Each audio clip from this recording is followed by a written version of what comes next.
मुस्लिम league नून की senior अगवान Maryam नवाज़ Lahore airport पहुंची वही है। मरियम नवाज़ कुछ ॾींहं लंडन में तरसण खां पोइ ॾेह वापस पहुती है। ब्रेकिंग न्यूज़ अवां सां शेयर कयूं पिया। मरियम नवाज़ के काफ़िले की सूरत में एयरपोर्ट का जाती उमरा नियो वेंदो। कारकुननि जो वॾो अंग हिन वक्त लाहौर एयरपोर्ट के ॿाहिरां मौजूद है। लाहौर एयरपोर्ट ॿाहिरां इस्तक़बाली कैंप भी कायम कई वही हुई। मरियम नवाज़ हिन वक्त लाहौर एयरपोर्ट ते पहुंची चुकी है। इन ते ॻाल्हि ॿोल कयूं था। टाइम न्यूज़ इस्लामाबाद जो सीनियर रिपोर्टर ज़ुल्फ़कार गुरामानी असां सां टेलीफोन लाइन ते आहे। ज़ुल्फ़कार, छा अपडेट्स आहिनि? जी मेहताब, मुस्लिम लीग नून जी सरबराह मरियम नवाज़ लाहौर एयरपोर्ट ते पहुची वही है। संदसि जहाज़ जेको दुबई एयरपोर्ट का अबूज़ेबी एयरपोर्ट का लाहौर तरफ रवानो थियो हो, हींअर लाहौर पहुची चुका आहिनि। मरियम नवाज़ काफ़िले की सूरत में लाहौर एयरपोर्ट का जाती उमरा जेको संदसि रिहायशी इलाइक़ो घर जेको आहे उन ताईं काफ़िला जेके मरियम नवाज़ सां गॾु हूंदा। मरियम नवाज़ लंडन का रवानी थी हुई, लंडन का दुबई ताईं, दुबई का बाद में हिते लाहौर एयरपोर्ट पहुची है।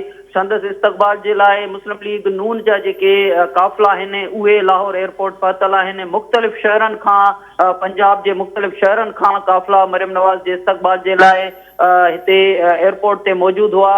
एयरपोर्ट ते मुस्लिम लीग नवाज़ के मरकज़ी अगवान नवाज़ शरीफ, शहबाज शरीफ, मरियम नवाज़, हमज़ा शहबाज जा जेके फोटो आहिनि, तस्वीरूं आहिनि, उहे आवेज़ा कयल आहिनि। काफ़िलनि में मुस्लिम लीग नून के हक़ में, नवाज़ शरीफ के हक़ में, मरियम नवाज़ के हक़ में नारेबाजी थींदे नज़र आई पे। उन खां पोइ काफ़िला जेके लाहौर एयरपोर्ट का जाती उमरा तरफ रवाना थींदा, उन दौरान मरियम नवाज़ के खिताब के हवाले से भी बुधाए पे वञे तो मरियम नवाज़ खिताब भी करे सके थी। मीडिया से मुख़्तसिर जहाज़ के अंदर भी मरियम नवाज़ ॻाल्हि ॿोल कई है। हिते पहुचण खां पोइ जेका मरकज़ी क़यादत है उहा हिते मरियम नवाज़ जो इस्तक़बाल कंदे नज़र ईंदी। जॾहिं हू एयरपोर्ट का बाहर ईंदी, काफ़िलनि की सूरत में मुख़्तलिफ़ जगहनि खां जेके काफ़िला पहुता आहिनि, उन दौरान मरियम नवाज़ जाती उमरा तरफ हींअर जेको ॿुधाए पियो वञे त काफ़िला जाती उमरा तरफ रवाना थींदा ऐं उन दौरान मरियम नवाज़ जो जेको इस्तक़बाल है उन जूं तैयारियूं जेके थियल हुयूं उहे नज़र ईंदियूं। मरियम नवाज़ जो काफ़िलो, मरियम नवाज़ जो जेको जहाज़ है